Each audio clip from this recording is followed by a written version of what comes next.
You've described retail media as being at an inflection point, and I would agree with you. I think the conversations have changed so much, even in just 2 years. But when you look at where the industry was 2 years ago versus today, what has fundamentally changed, and where do you think this inflection is taking us? Yeah, so at Instacart, we sit in a really unique spot in the retail media landscape because we are not a retailer. We're a marketplace that services over 1,800 retailers and provides access to millions of consumers to those retailers. And so we see a lot of this from what I would say is a pretty objective point of view. And there's two big shifts that I think we're noticing among the many that I would call out.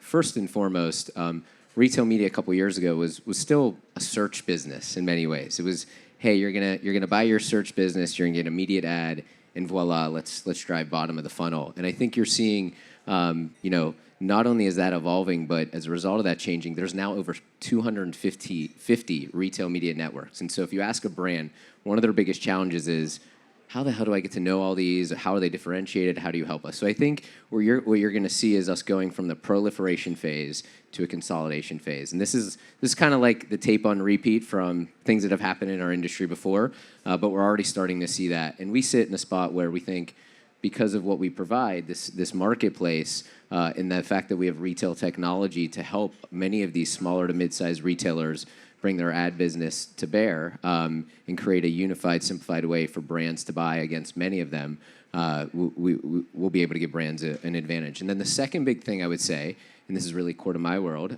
is that it's no longer just about the closed walls of retail media. Retail media is becoming a full funnel option to not only be a really powerful way to target with strong intent, high fidelity, first party data, deterministic, but also as a way to close the loop and see impact of advertising. And so you're starting to see the data from retail media players add a lot of value in many ways. And we think, being that we have sort of an objective point of view, we're here to really change that game. I think in our next discussion, someone's going to question the value of all that data, by the way. I can't wait. So I want to drill down a little bit more into your strategy. You built what you call an ads ecosystem with over 1,800 retail partners. That's what you just talked about. That's massive scale in a very fragmented market. So can you talk a little bit about the thinking that went into that integrated approach?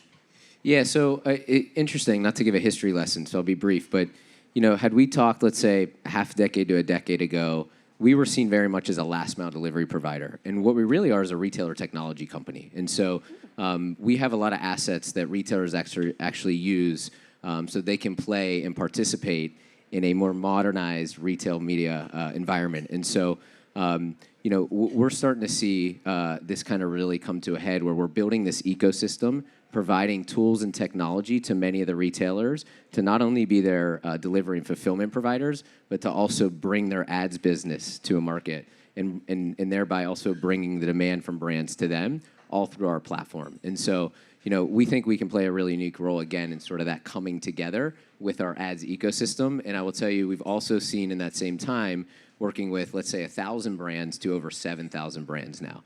And that doesn't happen by accident. You have to be accountable and performant, and you have to be able to measure impact. And by having access to, again, this huge ecosystem of retailers from which we can deliver, but then also for which we can help participate in the advertising side of it, we're really excited about what the future holds. I think it's interesting. You built the trust in the tech, in your ability to help them serve their audiences. And so now they're like, oh yeah, maybe you can help us monetize our inventory even more.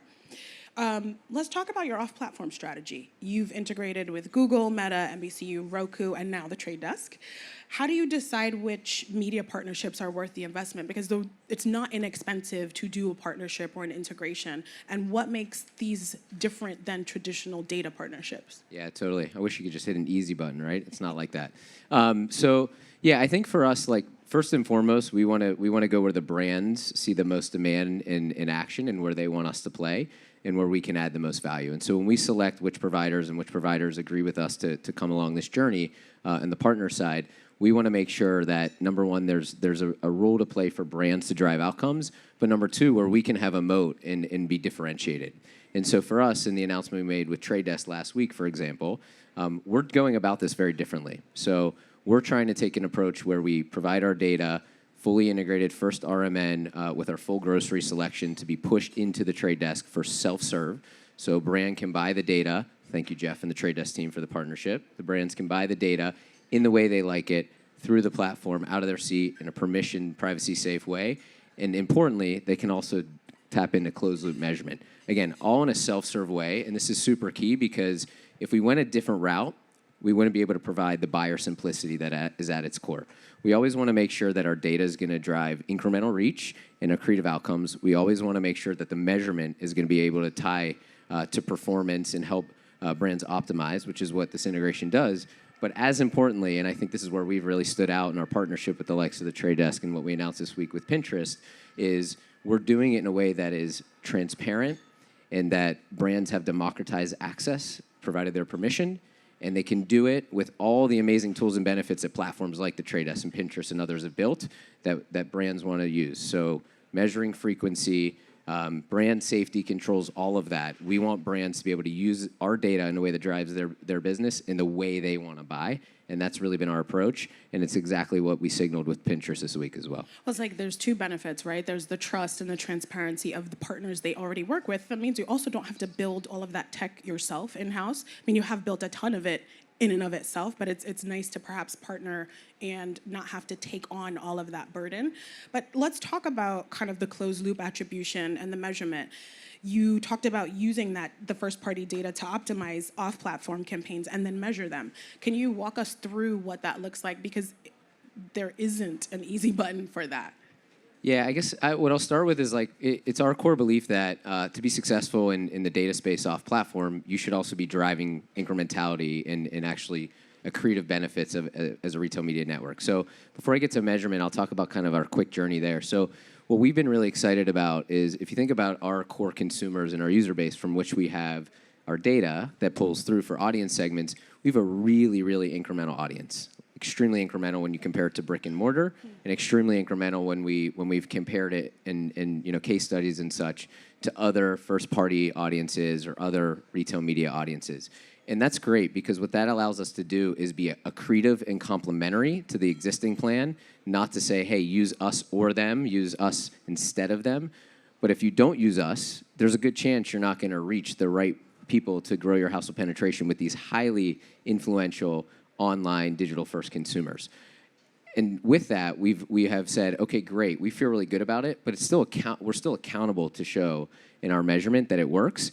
And not only that it works, but to provide the tooling to say, hey, this is what you should optimize to make your campaign more efficient.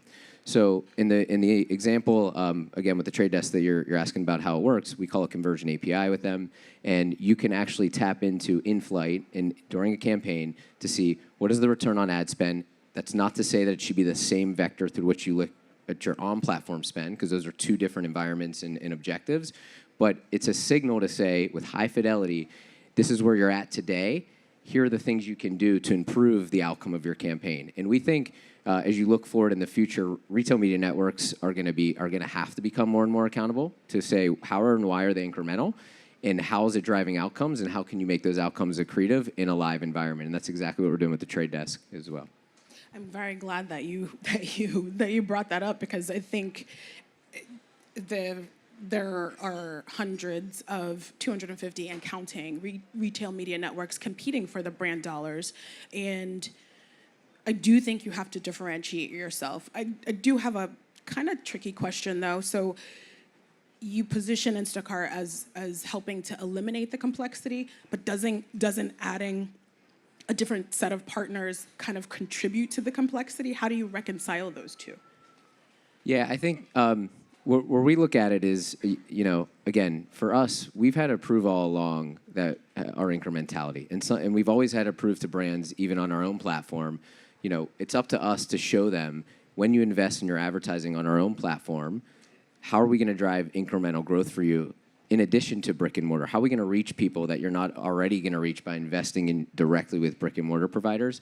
So it is in our DNA to always demonstrate to brands that we're here to drive incremental reach and or incremental outcomes. And so that's the name of the game. And without knowing all the secret sauce of the other providers, we think we can, number one, help greatly consolidate the industry by giving access to a lot of the retail networks that are now using our retail technology to buy ads for them. That's number one. And number two, if we can maintain our ability and accountability to deliver incremental reach and reach incremental households for unique use cases, we'll feel really good about our audience adding complementary value. But I think one of the things we're hearing a lot this week is there's a reckoning from brands and agencies to RMNs that we need visibility, just like some are providing like Instacart, to say, hey, we need to look at how you're performing against the rest of your buy versus individual buys. And I think it'll be interesting to see when we, as we move forward, how do you prove incrementality? We're doing that from the start, and we will continue to do that because you got to start with accountability. So you're putting pressure on all the other retail media networks? That's what you're That's doing? up to them. I'm just sharing our strategy.